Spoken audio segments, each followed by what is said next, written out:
This video is one of a series of videos introducing the Shiny apps for the NicheMapR package. So there's an introductory one, and there's also one about the global soil microclimate calculator. So look at those first if you haven't seen those already. And this one is about the second app here, the global soil microclimate hindcaster. So I'm going to click on the link. So the previous app was looking at the middle day of each month using a monthly global climatology. This one's using a historical 3-hourly climatology that goes, there are two different ones actually that you can choose from. One is the NCEP dataset, which is what it's currently using. And that goes from 1949 up to roughly the present. At the moment, it's up to 2019. That's a coarse resolution, about 125K pixels, so very coarse actually, resolution data set. But Ilya McLean's microclimate package has been integrated with the NicheMapR package to downscale those coarse air temperatures, at least to try and get a more accurate local air temperature, and does a reasonably good job at that. Although the rainfall's still stuck at that coarse resolution, and so is the cloud cover.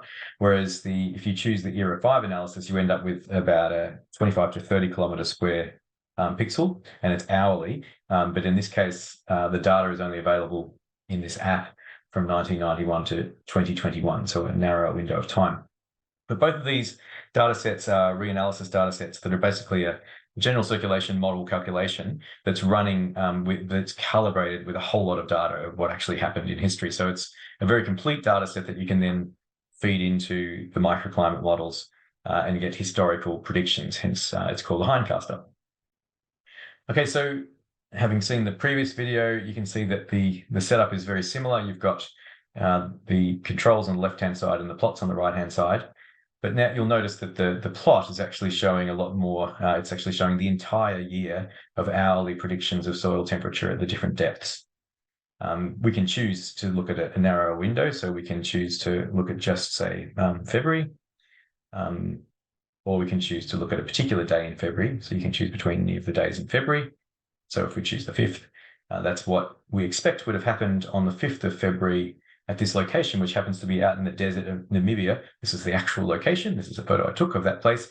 And this is what you would expect would have happened to the soil temperatures on the 5th of February in 2019. Other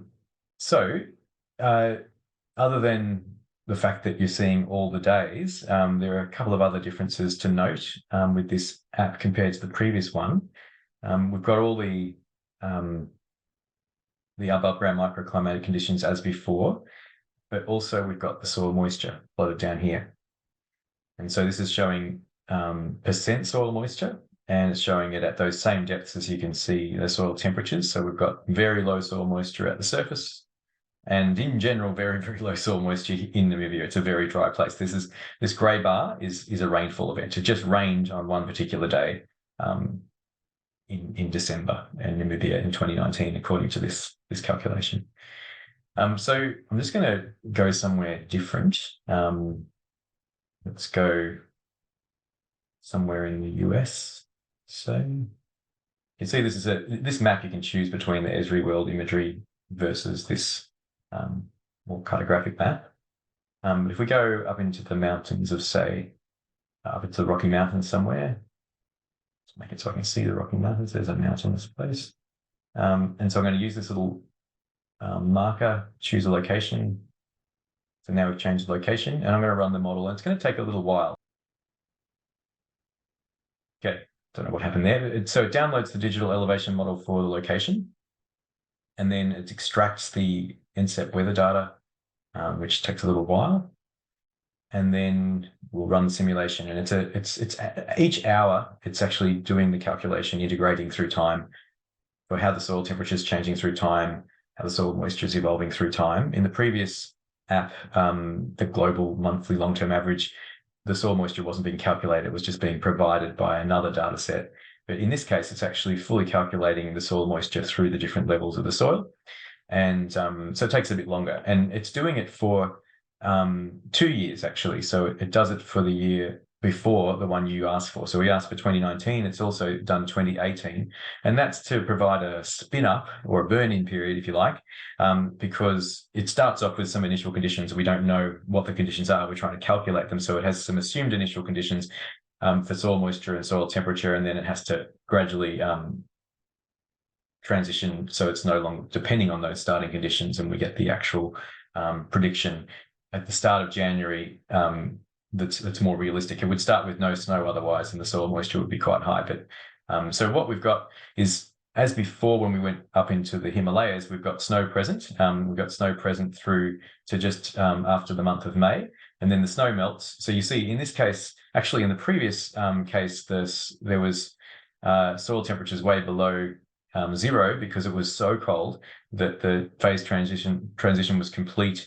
at many of the depths, and it had started to get even colder than zero. But here it's staying in that nice buffered subniveal environment of near 0 degrees, and then the ice melts, and then we start to get fluctuations in soil temperature through the summer. A little patch of snow again around late October, mid to late October, and then that melts, and then it snows again for the rest of the winter. So if we look at the air temperature profile, we can see it's much more seasonal than in Namibia, and there's more cloudy days. You can see with the solar radiation, but also with the soil moisture, you can see there's a lot more rain. And that's driving the snow, of course, in the winter time, but also there's rain in the summertime, and that's driving soil moisture to be much more variable and higher than in Namibia. Okay, so that's just assuming flat ground. We can choose the complex topography if we want with the fine scale topography option, and as mentioned before, you can put that organic surface layer on if you want. And then you can also query the soil grids data set, and that's going to actually get the hydraulic properties specific to the soil in this rather fine resolution global soil database. If I run that again, it's going to go back through the process of extracting the NCEP weather data, but then it's also going to extract soil data from the soil grids database, and it's going to use that to get the texture of the soil. So what fraction is sand, what fraction is silt, what fraction is clay. And then there's what's called a pedo transfer function, which goes from those quantifications of soil texture to the soil hydraulic properties that drive the infiltration of moisture into the soil from the rain that falls on the soil. And they include the hydraulic conductivity, the air entry water potential, and a couple of other parameters that you need to calculate soil moisture. So you can see it's actually having a little bit of trouble. So it's trying again with a different error tolerance. And I was saying before, this is an integration of through time of the evolution of the soil moisture and soil temperature, and also the snow. And so you can choose the error you want in terms of the energy balance. So it's trying to find a solution that balances all the energy inputs and outputs to obey the first law of thermodynamics. And depending on how finely you set that error tolerance, it might have a bit of trouble if there's some sudden changes to do with snow melt and so on. So that's what's going on here. And also, just to explain the snow model a little bit more, that snow model is basically adding layers to the top of the soil that have the properties of ice. So it's not just saying is the snow present, it's actually calculating the thermal conditions in those snow layers, working out the temperatures of those snow layers, and then that's coupled to the ground. So it's actually affecting the ground temperatures, interacting with the ground. It's crashed again. It hopefully will get through and find an error tolerance that's sufficient. Okay, so now we've got the result, and you can see the soil moisture is looking perhaps a little bit different. I can't remember exactly how it looked before, but you can see that this output table here has appeared, showing that each of the depths, what it actually got from that soil grids database, that it was a sandy loam all the way down. So it's a multi-layered soil calculation, but it's actually in this case sandy loam all the way down, and it's showing changes in the bulk density. It's actually getting more dense as you go deeper, which is typical. And then it's showing the percent clay and sand and how that's changing with depth. So all of that's affecting the soil moisture conditions. So we can save the inputted output. So we can again save the parameters like before, and you can change save both the microclimate parameters and the site parameters you can choose. You can also get the soil temperature as before, the microclimate CSV file. So, and there's also a soil moisture output, so you can get the soil moisture, percentage soil moisture, but you can also get the water potential, which is a really important output that drives liquid water flow between organisms and their environments, say an egg or a plant root or a frog sitting on the surface or something like that. Okay, so that's the global soil microclimate hindcaster. If you want to do the calculation with the ERA 5 data, you just simply change to ERA 5 and you should end up with a better prediction, but it will look quite similar. I might just run that just for interest's sake. Okay, that completed and it doesn't look very different, but it will be a little bit more accurate, especially in terms of the rainfall. One other thing that you can do with this app that wasn't available for the previous app is you can upload observations that you might have on air temperature, wind speed, humidity at either height, solar radiation, soil temperature, soil moisture, and snow. It's got instructions about how to set those up. And then once you've uploaded them, you can then plot the observations against the predictions and see how close they match. But of course, you can just download the files and do that yourself if you want to as well.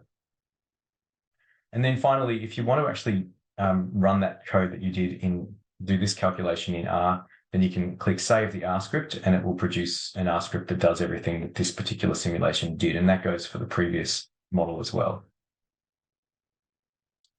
Okay, that's that.